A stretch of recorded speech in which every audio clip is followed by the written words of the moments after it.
Hello दोस्तों, मैं प्रतुम आप सभी का स्वागत करता हूं अपने चैनल प्रतुम के पॉडकास्ट में। तो मेरे प्यारे दोस्तों, आप सभी का फिर से स्वागत है एक नई डरावनी हॉरर स्टोरीज में।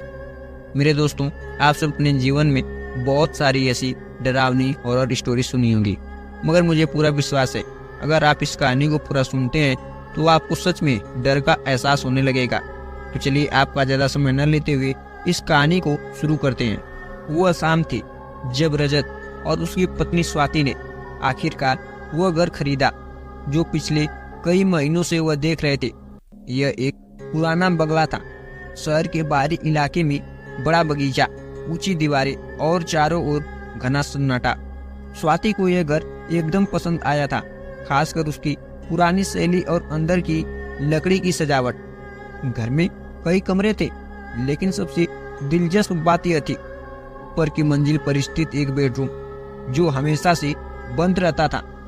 मकान मालिक ने बताया था कि वो कमरा कई सालों से बंद पड़ा है और उसे किसी ने भी नहीं खोला है। शायद पुराने मालिकों की याद होगी, उन्होंने कहा था। यह बात कहकर हंस दिया था। रजत ने इसे ज्यादा गंभीरता से नहीं लिया, लेकिन स्वाति को उस कमरे के बारे में अजीब सा महसूस था। क्योंकि वो बंद है, इसलिए हमें और भी ज्यादा उसे देखना चाहिए, उसने कहा था। शाम को घर की चाबी मिलते ही दोनों ने सारा सामान अंदर रखना शुरू कर दिया। जब सब कुछ सही जगह पर रख दिया गया तो रात हो गई। दोनों बहुत थके हुए थे, इसलिए नीचे वाले बेडरूम में सोने का फैसला कर लिया। रजत और स्वाति की पहली रात नए घर में ठीक ठाक गुजरी, लेकिन सुबह होते ही उन्हें कुछ अजीब लगा। स्वाति ने बताया कि उसे रात भर अजीब अजीब आवाजें सुनाई देती रही, जैसे कोई कमरे में चल रहा हो।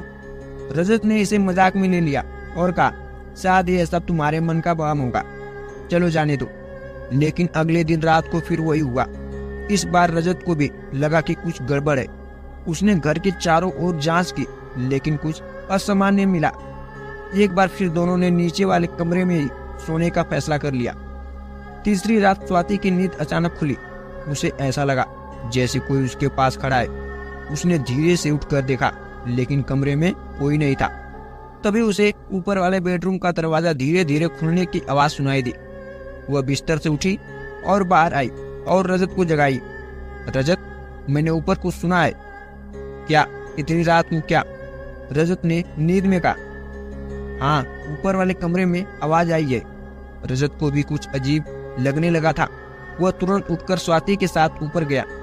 ऊपर का बेडरूम पहले ही बंद था, लेकिन दरवाजे के पास पहुंचते ही उन्हें अजीब सा महसूस हुआ कि वहां कुछ असामान्य था। रजत ने धीरे से दरवाजा खोलने की कोशिश की, लेकिन यह जाम हो चुका था।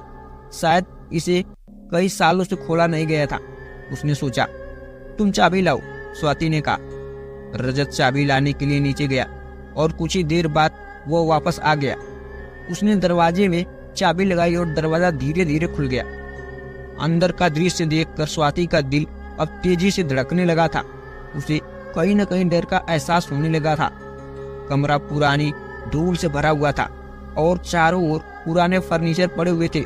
अजीब अजीब बात यह थी कि कमरे के कोने में एक पुरानी तस्वीर रखी हुई थी।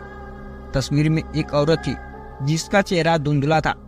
स्वाति ने जैसे ही तस्वीर को छुआ, कमरे की बत्तियां झपकने लगी और हवा में ठंडक महसूस होने लगी। दोनों को ऐसा लगा जैसे कमरे में कुछ अजीब और भयानक हो रहा है। अचानक दरवाजा जोर से बंद हो गया। दोनों डर के मारे दरवाजे की ओर भागे, लेकिन दरवाजा बाहर से बंद हो चुका था। कमरे में बंद रजत और स्वाति को घबराहट हो रही थी। स्वाति ने रजत से कहा, यह सब कुछ अजीब हो रहा है, मुझे यहाँ से बाहर निकलना है। रजत ने दरवाजा खोलने की कोशिश की, लेकिन असफल रहा।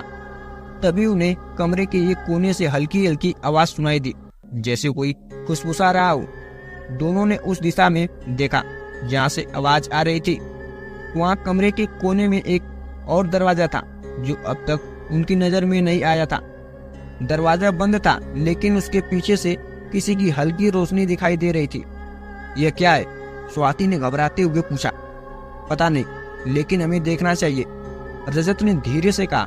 दोनों ने उस दरवाजे को खोला। दरवाजा खुलते ही सामने एक छोटा सा कमरा दिखा, जिसमें एक पुरानी अलमारी और कुछ कागजात बिखरे हुए थे। कागजों पर धूल जमी हुई थी, लेकिन उन पर लिखा हुआ था, कुछ पढ़ा जा सकता था। रजत ने कागज उठाए और पढ़ने लगा। उनमें पुराने मालिकों के कुछ पत्र थे, जिनमें लिखा था कि इस घर में कुछ अजीब घट रहा था, हमारे साथ कुछ सही नहीं हो रहा था, इस घर में कुछ बुरा है, कोई है जो हमें देख रहा है। जैसे ही उन्होंने यह पत्र पढ़ा, कमरे की रोशनी अचानक बंद हो गई। चारों ओर धूप अंधेरा छा गया। स्वाति ने डर के मारे रजत का हाथ पकड़ लिया, लेकिन तभी एक ठंडी हवा उनके पास से गुजरी।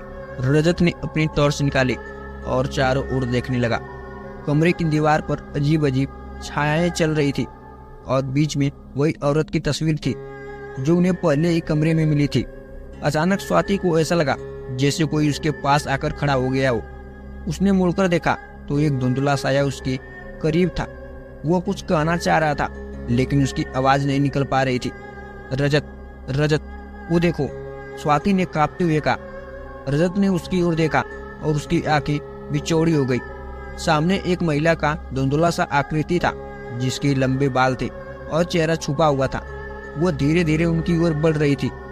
दोनों के दिल धड़कने लगे थे। कमरे में ठंडक और बढ़ गई और वह आकृति अब उनके बिल्कुल सामने थी। तभी अचानक दरवाजा अपने आप खुल गया और वह साया गायब हो गया। रजत और स्वाति जैसे तैसे उस कमरे से बाहर भागे और नीचे जाकर गहरी सांस ली। दोनों के चेहरे पर डर और पसीना था। यह क्या था? स्वाति ने कांपते हुए पूछा।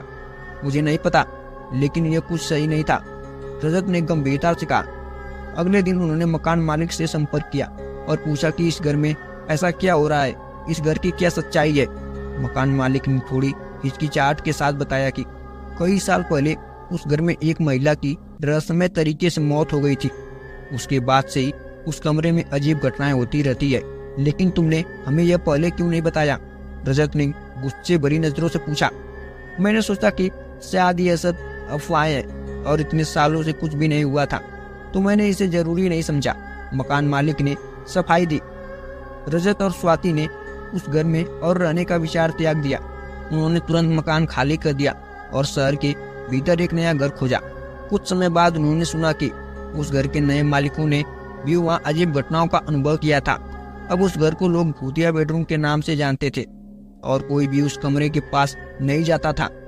रजत और स्वाति ने फिर से कभी उस घर की ओर नहीं देखा, लेकिन उनके मन में हमेशा एक डर बना रहा कि वो कहीं वे फिर किसी और भूतिया जगह पर न पहुंच जाएं। दोस्तों, यह कहानी अब यहीं पर समाप्त होती है। ये छोटी सी जानकारी, ये छोटी सी हॉरर स्टोरी अगर आप सबको पसंद आई हो तो प्लीज़ वीडियो को लाइक, चैनल को सब्सक्राइब जरूर करें। चलिए मिलते हैं एक ऐसी कहानी के साथ नेक्स्ट वीडियो में। तब तक के लिए आप सभी का धन्यवाद।